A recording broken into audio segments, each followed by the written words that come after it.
अब है बच्चों हड़प्पा सभ्यता में शिल्प उत्पादन व उसके लिए प्रयुक्त कच्चे माल की सूची, कोई भी एक प्रकार का मनका बनाने की प्रक्रिया का वर्णन। ये दो क्वेश्चन है बच्चों जो मैंने एक में ही बनाए हैं। इनमें से कोई भी क्वेश्चन आ जाए तो आप इसको लिख सकते हो। यानी हड़प्पा सभ्यता में शिल्प उत्पादन व उसके लिए क्या प्रयुक्त कच्चा माल किया जाता था उसकी सूची बनानी है। ऐसे भी क्वेश्चन आ सकता है और ऐसे भी आ सकता है कि हड़प्पा सभ्यता में शिल्प उत्पादन के लिए जो प्रयुक्त कच्चा माल होता था उसकी सूची बनाइए और एक प्रकार का मनका बनाने की प्रक्रिया का वर्णन कीजिए। यानी दोनों तरह से क्वेश्चन आ सकता है। तो ये पूरा मैंने एक ही क्वेश्चन बनाया है, आप इसको ध्यान से सुनेंगे। हड़प्पा सभ्यता के शिल्प उत्पादन में चनहुदड़ो जो है शिल्प ज्ञान का बेहद महत्वपूर्ण केंद्र था। ये आपने याद रखना है कि शिल्प ज्ञान का सबसे महत्वपूर्ण केंद्र कौन सा था? चनहुदड़ो। और स्टूडेंट इससे संबंधित यानी हड़प्पा सभ्यता के लोग शिल्प किस किस चीज का शिल्प उत्पादन करते थे? जैसे चाक पर मिट्टी के बर्तन बनाना, इनका कार्य था। एक खिलौने बनाना, मुद्राएं बनाना, आभूषण तथा मनके बनाना, बढ़ईगिरी का काम, लकड़ी का काम करते थे। कुम्हारगिरी जो घड़े बनाते थे, मर्दबान बनाते थे। स्वर्णकार जो गहने बनाते थे। और उत्खनन में तांबे व कांसे के उपकरण अधिक मिलना, धातु को गलाने, पीटने व उन पर पानी चढ़ाने की विधि से लोग परिचित थे, क्योंकि भट्टियां मिली हैं उस समय से बहुत सारी। ये सिद्ध करती हैं कि उस समय के लोग ये जो इन कामों में सिद्ध होंगे। शंख, सीप, कोंगा, हाथी दांत के उपकरणों का निर्माण भी इन्हें आता था। यानी इन चीजों से जो भी नई चीजें बनती थी, खिलौने वगैरह बनते थे, वो भी उपकरण उस समय के पाए गए हैं। शंख की कैसे कटाई करनी है और उनसे अलग दूसरी चीजें कैसे बनानी है, ये कार्य भी ये जानते थे। चनहुदड़ो व लोथल में मुख्य रूप से मनके बनाने का कार्य होता था।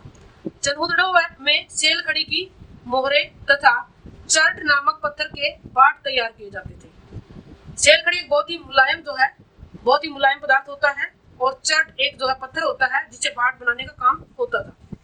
बालाकोट और नागेश्वर तथा लोथल में सीप उद्योग काफी विकसित रहा था उस समय, क्योंकि यहाँ से काफी मात्रा में सीप से बनी हुई चीजें मिली है। तो ये था स्टूडेंट्स वो कौन कौन से शिल्प कार्य करते थे। तो मैंने बताया आपको, मिट्टी के बर्तन, खिलौने, मुद्राएं, आभूषण, मनके, बढ़ईगिरी, कुम्हारगिरी, स्वर्णकार जो सोने की चीजें बनाते थे, ये सारी चीजें इनसे रिलेटेड जो जो उस समय उपकरण थे वो मिले हैं। वो कौन कौन से केंद्र थे? जैसे चनहुदड़ो था, बालाकोट था, नागेश्वर था। अब है स्टूडेंट शिल्प उत्पादन के लिए कच्चे माल की सूची, यानी इन चीजों में किस किस माल को लगाया जाता था। जैसे सबसे ज्यादा उस समय मनके बनाने का कार्य होता था।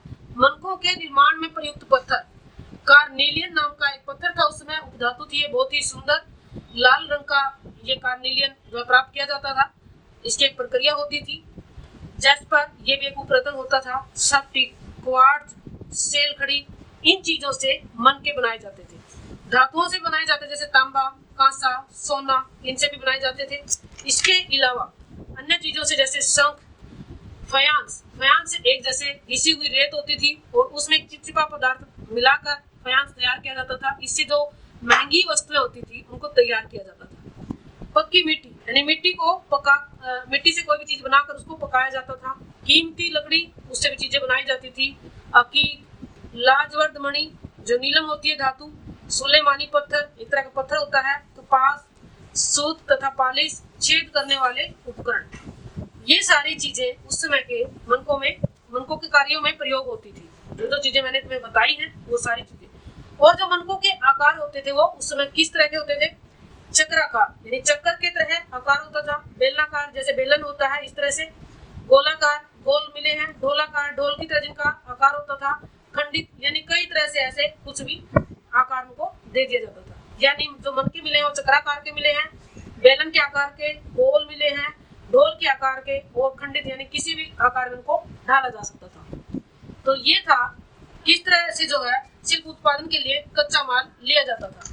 अब है ये जो कच्चा माल लिया जाता था इसके निर्माण में क्या तकनीक व प्रक्रिया अपनाई जाती थी। अलग अलग पदार्थ से बनाने की जो तकनीक थी, प्रक्रिया थी, वो अलग अलग थी, क्योंकि अलग अलग प्रकार के पदार्थ होते थे। जैसे कुछ मुलायम होते थे और कुछ कठोर होते थे। मुलायम पत्थर जैसे सेल खड़ी होती थी, उससे आसानी से कोई भी चीज बनाई जा सकती थी। कुछ मनके सेल खड़ी के चूर्ण को सांचे में डालकर तैयार किए जाते थे। ठोस पत्थर से बनने वाले मनकों को केवल ज्यामितीय आकार ही दिया जा सकता था। ज्यामितीय जैसे उनको जो है चौकोर बनाया जाता था या त्रिभुजाकार बनाया जाता था, गोलाकार बनाया जाता था, यानी उनको बहुत ज्यादा उन पर उनकी कटाई नहीं की जा सकती थी। पुरातत्वविदों के अनुसार मनके बनाने की क्या प्रक्रिया थी? कार्नेलियन जो है रंग, उसका रंग जो लाल रंग होता था वो कैसे प्राप्त किया जाता था? कहते हैं कि पीले रंग के कच्चे माल को, यानी जो उसका कच्चा माल होता था वो पीले रंग का होता था, उसको उत्पादन के लिए विभिन्न चरणों में से गुजरना पड़ता था। मनकों को आग में पकाकर प्राप्त किया जाता था। पहले इसको पकाया जाता था। मनका बनाने की प्रक्रिया यानी पत्थर के पिंडों को अपरिष्कृत आकारों में तोड़ लिया जाता था। पत्थर के पिंड यानी जैसे कच्चा माल जमीन से निकलता है, पत्थर होता है जो वो अपरिष्कृत यानी अशुद्ध होता है, उसको पहले तोड़कर अलग अलग किया जाता था। फिर बारीकी से सल्क निकालकर इन्हें अंतिम रूप में डाला जाता था। यानी उसके अंदर से जो मनके बनाने के लिए जो धातु उनको चाहिए थी, जो पत्थर चाहिए था, उसको निकाला जाता था, उस सल्क को निकाला जाता था और उसको फिर धीरे धीरे उसका अंतिम रूप उसको दिया जाता था। उसकी घिसाई करके, उसकी पॉलिश करके, उसमें छेद करके इन मनकों को फिर तैयार कर लिया जाता था। तो ये थी मनका बनाने की प्रक्रिया। अब जो है बताते हैं कि किस तरह से चनहुदड़ो, लोथल, धोलावीरा इन स्थलों से खुदाई से जो छेद करने के विशेष उपकरण पाए गए हैं। तो इसी तो होता है कि चनहुदड़ो एक जो है विशेष केंद्र रहा था मनके बनाने के लिए, प्रसिद्ध केंद्र उस समय रहा होगा, क्योंकि यहाँ से मनके बनाने का पूरा कारखाना मिला है। नागेश्वर तथा बालाकोट से शंख से बनी वस्तुएं मिली हैं बहुत ज्यादा मात्रा में, जैसे चूड़ियां, करछियां, वह कच्ची कारी के निर्माण में ये विशिष्ट केंद्र थे दोनों ही। यहाँ से तैयार माल मोहनजोदड़ो और हड़प्पा जैसे बड़े शहरों में ले जाया जाता होगा और शायद कहते हैं हमारे पुरातत्वविद की तैयार माल भी ले जाया जाता होगा और इन बड़े नगरों में भी शायद शिल्प कार्य होते होंगे। अब है बच्चों की उत्पादन केंद्रों की पहचान कैसे करते थे, यानी जो हमारे पुरातत्वविद हैं वो ये कैसे जानते थे कि शिल्प का निर्माण कहाँ कहाँ किया जाता था। और इसे जानने के लिए निम्नलिखित प्रमाणों को ढूंढते रहते थे। किन किन को? जिन स्थानों से प्रस्तर पिंड यानी उस समय के कच्चे माल के जो पिंड हैं वो मिले हैं, पूरे शंख, तांबा, ऐसा जो तांबा धातु थी वो कहाँ से मिलता था, ये कच्चा माल उनको कहाँ से मिलता था, इससे जो औजार बनाए जाते थे, और अपूर्ण वस्तुएं यानी जो मनके बनाने के लिए प्रयुक्त होते थे औजार, और अपूर्ण वस्तुएं जो अधूरी रह जाती थी, वस्तुएं पूरी नहीं बनती थी और उनको फेंक दिया जाता था। त्याग दिया गया माल यानी जो माल वेस्ट बच जाता था उसको छोड़ दिया जाता था। और कूड़ा करकट मिला हो, जहाँ से ये सारी चीजें मिली हो, यानी जिस स्थान पर मनके बनाने का कार्य होता होगा वहाँ पे छोटी मोटी चीजें ऐसे मिली होंगी, जैसे तांबा ऐसा के बचा हुआ कच्चा माल, औजार और छोटी वस्तुएं, बची हुई वस्तुएं, और त्याग दिया गया माल यानी जो वेस्ट माल बच गया होगा उसको वहीं छोड़ दिया गया होगा। तो पुरातत्वविद के अनुसार ये जो है शिल्प निर्माण का केंद्र रहा होगा। कई बार क्या करते थे शिल्पकार की, कई बार बड़े बेकार टुकड़ों को छोटे आकार की वस्तुएं बनाने के लिए प्रयोग करते थे, लेकिन बहुत छोटे टुकड़ों को उत्पादन स्थल पर ही छोड़ दिया जाता था। यानी जब उस बड़े बेकार टुकड़े को काटते थे छोटे आकार की वस्तु बनाने के लिए, उसके बाद भी जो वेस्ट चीजें बच जाती थी उनको वहीं छोड़ देते थे। इन टुकड़ों से पता चलता है कि छोटे विशिष्ट केंद्रों के अलावा मोहनजोदड़ो और हड़प्पा जैसे बड़े नगर भी शिल्प उत्पादन के केंद्र रहे होंगे। स्टूडेंट्स, शिल्प उत्पादन के लिए हड़प्पावासी कच्चा माल कहाँ से प्राप्त करने थे और इसके क्या स्रोत थे? तो ये जैसे मैं आगे बता रही हूँ आपको, पहला था स्थानीय स्तर पर। स्थानीय स्तर पर उनको क्या क्या चीजें प्राप्त होती थी, कौन कौन सा कच्चा माल प्राप्त होता था? मिट्टी, लकड़ी, पत्थर, धातु आदि, यानी ये चीजें उनको स्थानीय स्तर पर ही आसपास से मिल जाती थी। जैसा कि मिट्टी से बनी हुई वस्तुएं जैसे खिलौने, ईंटें और मूर्तियां मिट्टी से बनाते थे, ये आसपास उनको जो चिकनी मिट्टी मिलती थी उससे बनाते थे। उदाहरण के तौर पर बनावली से, जो कि हरियाणा में है, मिट्टी के बनाए हुए हल्के खिलौने मिले हैं, जो इस बात का प्रमाण है कि इस क्षेत्र में अच्छी चिकनी मिट्टी उपलब्ध थी। इसके अलावा कपड़ा उद्योग के लिए कच्चा माल कपास भी स्थानीय स्तर पर ही प्राप्त हो जाता था, क्योंकि कपास वहां पर उगाई जाती थी। ऊन भेड़ों से प्राप्त हो जाती थी, क्योंकि भेड़ वो पालते थे। सूत कपास से मिल जाता था, तो ये स्थानीय स्तर पर चीजें उनको मिल जाती थी। फयांस जैसे पदार्थ भी मोहनजोदड़ो और हड़प्पा से ही प्राप्त किए जाते थे। फयांस जो कि भालू होती थी, रेत होती थी, उसमें एक चिकना पदार्थ मिलाकर और जिस भी कलर की कोई चीज बनानी होती थी उस रंग को उसमें मिलाकर तैयार किया जाता था।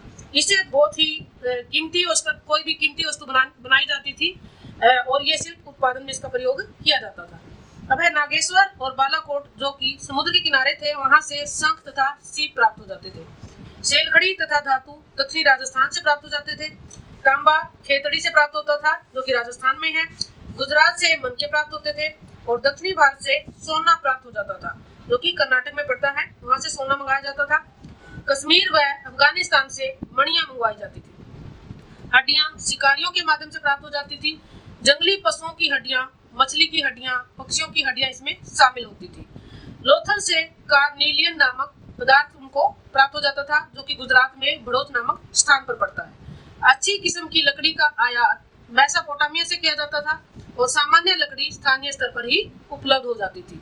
तो ये था कहां से उनको ये कच्चा माल प्राप्त होता था।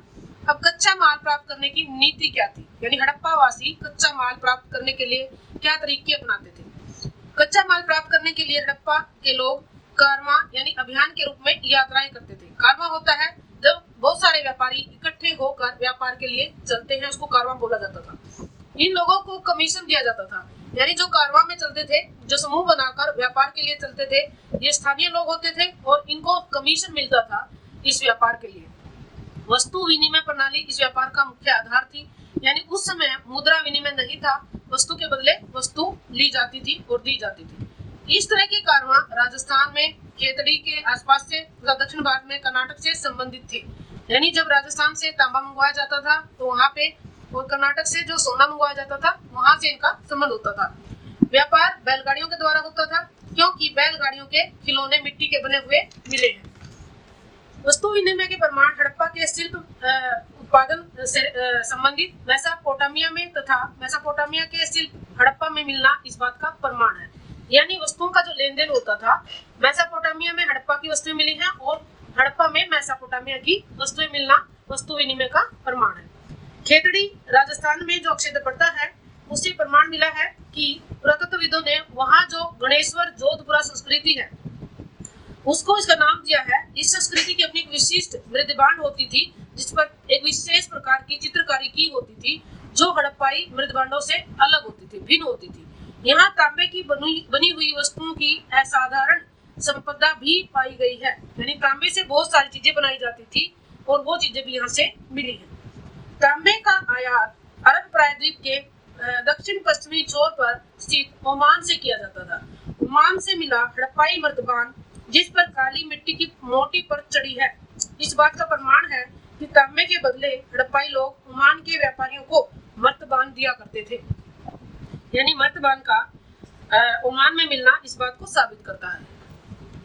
मगान नामक क्षेत्र की चर्चा मेसोपोटामिया के लेखों में की गई है, जो आज का ओमान देश है, जहां से तांबा मंगाया जाता था। यानी हड़प्पा वासी तांबा एक तो राजस्थान से मंगाते थे, खेतड़ी से, और दूसरा ओमान से मंगाते थे, जिसका जिक्र मेसोपोटामिया के लेखों में मिला है।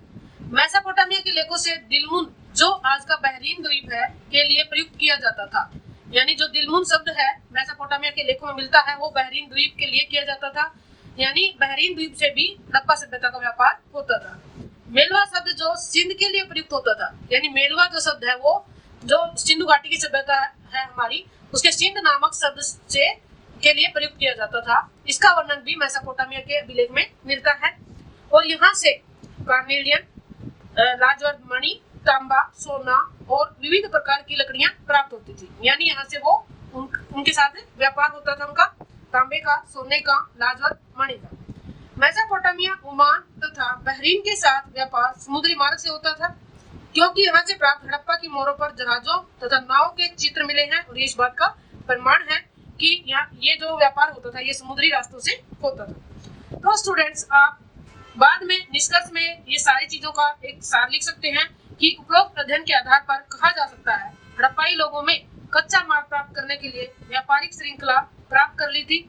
आमतौर पर स्थानीय स्तर पर न मिलने वाली वस्तुएं ही बाहर से मंगवाई जाती थी। स्टूडेंट्स, अब मैं आपको बहुत ही महत्वपूर्ण टॉपिक हड़प्पा सभ्यता का पुरातत्वविदों द्वारा अतीत का पुनर्निर्माण कैसे करते थे ये करवाने जा रही हूँ। तो स्टूडेंट, आप इसको ध्यान से सुनेंगे ताकि ये जो टॉपिक है आपका अच्छे से आपको समझ आ जाए। स्टूडेंट सबसे पहले मैं इसकी थोड़ी सी इंट्रोडक्शन आपको बताने जा रही हूँ कि पुरातत्वविद अतीत का पुनर्निर्माण कैसे करते थे, कैसे करते हैं, जो चीजें उनको मिलती हैं उत्खनन के बाद। पुरातत्वविदों का सारा शोध कार्य उत्खननों से प्राप्त साक्ष्यों पर आधारित होता है। यानी जो पुरातत्वविद हैं किसी भी सभ्यता का जब इतिहास लिखते हैं तो उसकी जब खुदाई होती है उससे प्राप्त जो साक्ष्य होते हैं उन पर आधारित ही ये सारा शोध कार्य उनका होता है। और किसी भी शोध कार्य को निष्कर्ष में बदलना कभी भी आसान नहीं होता।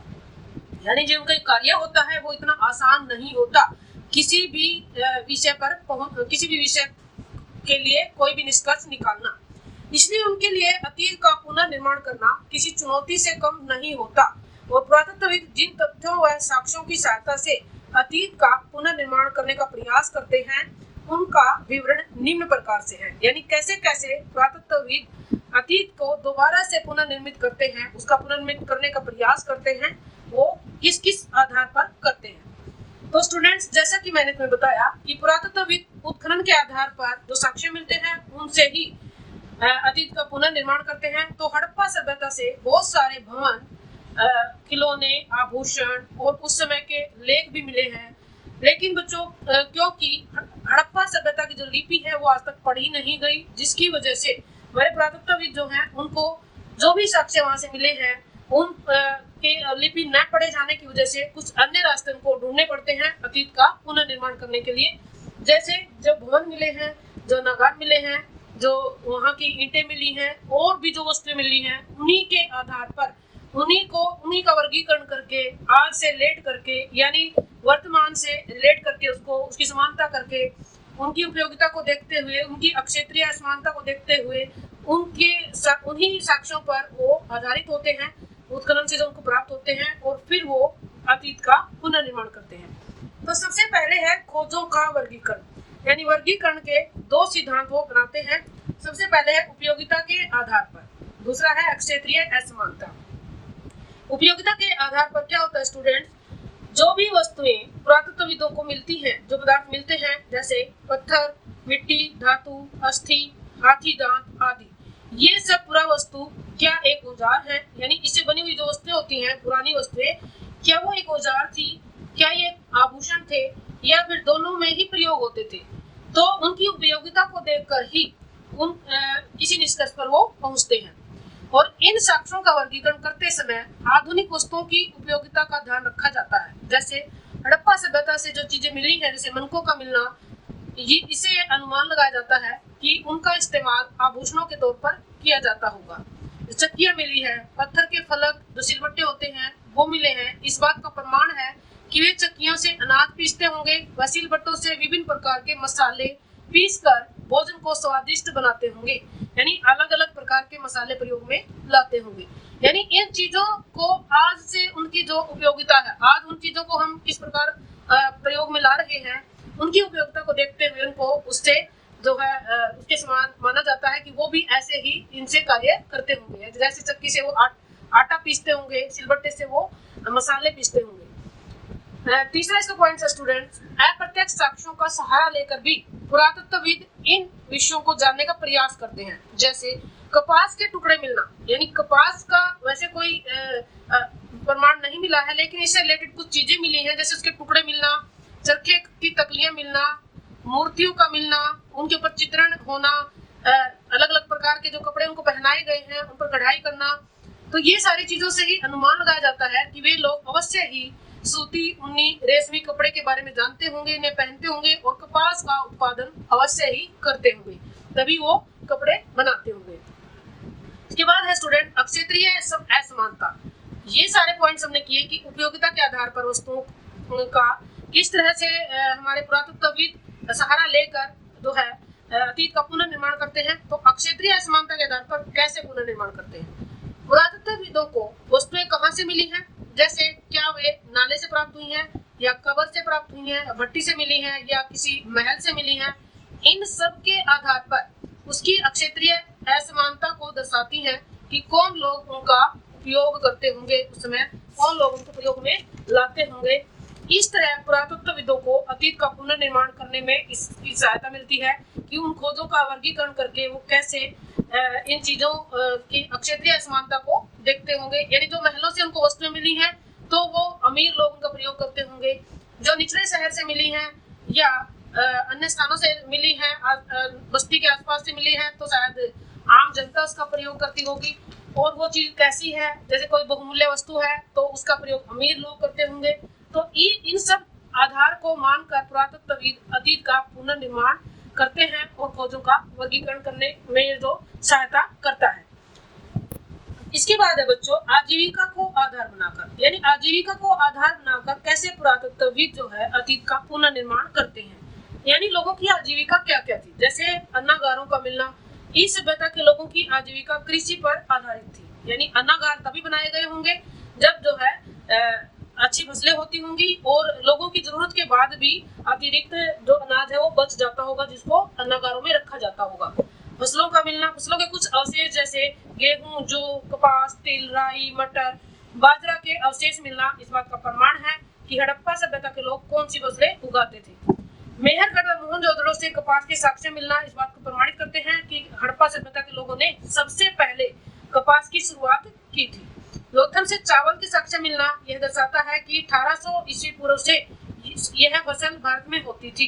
हड़प्पा, मोहनजोदड़ो और कालीबंगन से गेहूं व जौ का मिलना भी इस बात को दर्शाता है कि उस समय कौन कौन सी फसलें बोई जाती थी। इसके बाद स्टूडेंट्स पशुपालन व शिकार का आधार बनाकर, यानी उस समय लोग किन किन पशुओं को पालते थे और उनको कैसे कैसे प्रयोग में लाते थे, इसको आधार बनाकर भी पुरातत्वविद अतीत का पुनर्निर्माण करते हैं।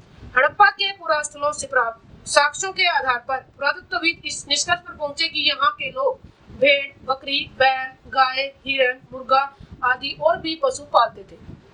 अधिकतर जो मोहरें मिली हैं उन पर कुबड़ वाले सांड का चित्र मिला है और ये प्रमाणित करता है कि उन्हें ये विशेष प्रिय था। यानी जो कुबड़ वाला सांड था ये इनको बहुत ही प्रिय था।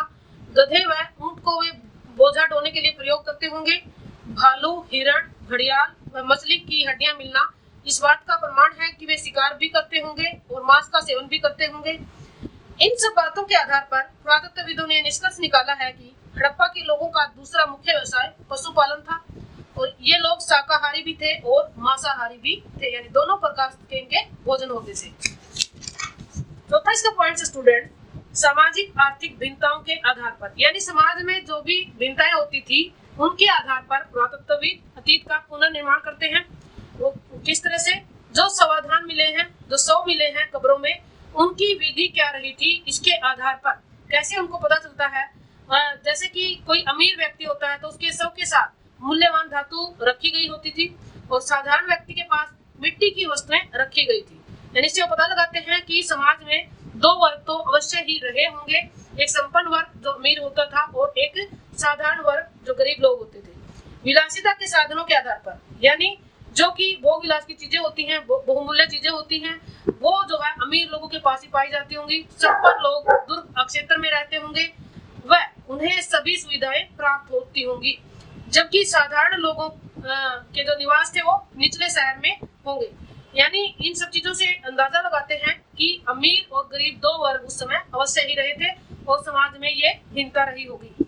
इस प्रकार पुरातत्वविद मिली हुई वस्तुओं के आधार पर अनुमान लगाते हैं कि समाज में दो वर्ग थे, अमीर और गरीब। शायद एक मध्यम वर्ग भी रहा होगा और समाज में अमीर लोगों का ऊंचा स्थान रहा होगा और गरीब लोगों को समाज में नीचा स्थान रहा होगा। यानी जो सामाजिक और आर्थिक भिन्नताएं थी उनके आधार पर भी पुरातत्वविद वह इतिहास का पुनर्निर्माण करते हैं। तो स्टूडेंट्स फिफ्थ पॉइंट है आपका धार्मिक मान्यताओं व विश्वासों के आधार पर, यानी पुरातत्वविद हैं हड़प्पा के पुरास्थलों से मिलने वाले मृदबाण जो मिट्टी के मटके हैं, मोहरे, इस बात का उदाहरण है कि उस समय लोगों का विश्वास किन किन बातों में रहा होगा। जैसे मातृ देवी की मूर्ति मिलना, आदिशि का मोहर पर चित्र मिलना, कुबड़ वाला जो बैल है उसका मोहर पर चित्र मिलना, पीपल के पेड़ के चित्र मिलना। इससे हमारे पुरातत्वविद ये अंदाजा लगाते हैं कि उस समय के लोग मातृ देवी की, शिव की, कुबड़ वाले बैल की और पीपल के पेड़ की पूजा करते होंगे। जैसे मोहरों पर चित्र में एक पुरुष को दिखाया गया है जिसके 3 मुख हैं, उसे योगी की मुद्रा में सिंहासन पर बैठे दिखाया गया है। इसी तरह एक योगी के पास एक नाग को बैठे दिखाया गया है, इसे भी शिव का प्रारंभिक रूप माना गया है। मोहरों के ऊपर पेड़ पौधों के जो चित्र दिखाए गए हैं उससे हड़प्पा वासियों की प्रकृति की पूजा की ओर वो संकेत करता है, यानी वो प्रकृति की पूजा करते होंगे। आभूषणों से लदी हुई नारी मृण मूर्तियां, यानी जो नारी की मिट्टी की मूर्तियां मिली हैं जिनके शीर्ष पर विस्तृत श्रृंगार किया गया था, यानी बहुत ज्यादा श्रृंगार उनको किया गया था, उन्हें मातृ देवी की संज्ञा दी गई थी। तो ये शायद मातृ देवी की पूजा करते थे। मोहनजोदड़ो से विशाल स्नानागार मिला है। कालीबंगन से और लोथल से वेदियां मिली हैं, जिनके आधार पर हड़प्पा के लोगों की धार्मिक आस्थाओं और प्रथाओं को पुनर्निर्मित किया जा सका है, यानी जो पुरातत्वविद हैं उनको उनकी धार्मिक आस्थाओं और प्रथाओं को पुनर्निर्मित करने में सहायता मिली है। अब है स्टूडेंट्स, शिल्प उत्पादन के आधार पर पुरातत्वविद कैसे जो है इतिहास का पुनर्निर्माण करते हैं। हड़प्पा के जो पुरास्थल हैं उनकी जो खुदाई की गई तो काफी मात्रा में शिल्प प्राप्त हुए हैं, जिनसे पुरातत्वविद इस निष्कर्ष पर पहुंचते हैं कि इन शिल्प उत्पादनों के मुख्य केंद्र कौन कौन से रहे होंगे। जैसे चनहुदड़ो से काफी मात्रा में मनके मिलना इस बात का संकेत है कि ये मुख्य केंद्र रहा होगा। मनके बनाने का पूरा कारखाना वहां से मिला है, ये भी ये दर्शाता है कि चनहुदड़ो शिल्प कला का मुख्य केंद्र रहा होगा। नागेश्वर और बालाकोट से तथा लोथल से शिल्प कला के प्रमाण मिले हैं। नागेश्वर और बालाकोट से काफी मात्रा में शंख मिले हैं और लोथल से भी सीप मिले हैं, जिनसे ये अंदाजा लगाया जाता है कि ये भी शिल्प कला के केंद्र रहे होंगे। मोहनजोदड़ो व हड़प्पा से भी शिल्प कला के कार्य होने का अनुमान लगाया जाता है। अब कुछ ऐसे विषय हैं स्टूडेंट्स जिनको जो है परोक्ष तथ्यों के आधार पर उनका अनुमान लगाया जाता है। जैसे उत्खनन से प्राप्त तथ्यों के आधार पर कई बार कोई निष्कर्ष जब नहीं निकाला जा सकता, जैसे उदाहरण के तौर पर हड़प्पाई पुरास्थलों से हमें कपड़े का कोई भी साक्ष्य नहीं मिला है या तथ्य नहीं मिला है, परंतु हमें मोहनजोदड़ो से सूत की एक गांठ मिली है तथा चरखे का एक खिलौना मिला है, जिससे साबित होता है कि उस समय के लोग सूती कपड़ा बुनते होंगे। और इसके अतिरिक्त हमें कपास के प्रमाण भी मिले हैं। पुरोहित राजा की जो मूर्ति है उस पर शॉल का लपेटे जाना और उस शॉल पर कढ़ाई का होना, ये अनुमान लगाया जाता है कि उसमें ऊनी कपड़े का भी उन लोगों को ज्ञान था। हड़प्पा निवासियों को कपड़े का ज्ञान अवश्य ही रहा होगा। तो इस प्रकार अप्रत्यक्ष प्रमाण भी कई बार अतीत का पुनर्निर्माण करने में सहायक होते हैं। हड़प्पाई लिपि के न पढ़े जाने के कारण निष्कर्ष में आप लिख सकते हैं कि हड़प्पा की जो लिपि है पढ़ी नहीं गई है हड़प्पा सभ्यता की, फिर भी उसके बावजूद पुरातत्वविदों ने जो वस्तुएं वहां से मिली हैं उन्हीं के आधार पर अतीत का पुनर्निर्माण करने की कोशिश की है। लिपि के न पढ़े जाने के कारण काफी कठिनाइयों को उनको सामना करना पड़ा है, परंतु फिर भी इन सब तथ्यों व साक्ष्यों के आधार पर अतीत का पुनर्निर्माण करने का उन्होंने हर संभव प्रयास किया है। प्रत्यक्ष और अप्रत्यक्ष साक्ष्यों तथा तथ्यों के निष्कर्ष ही वास्तव में उनकी सफलता के आधार है।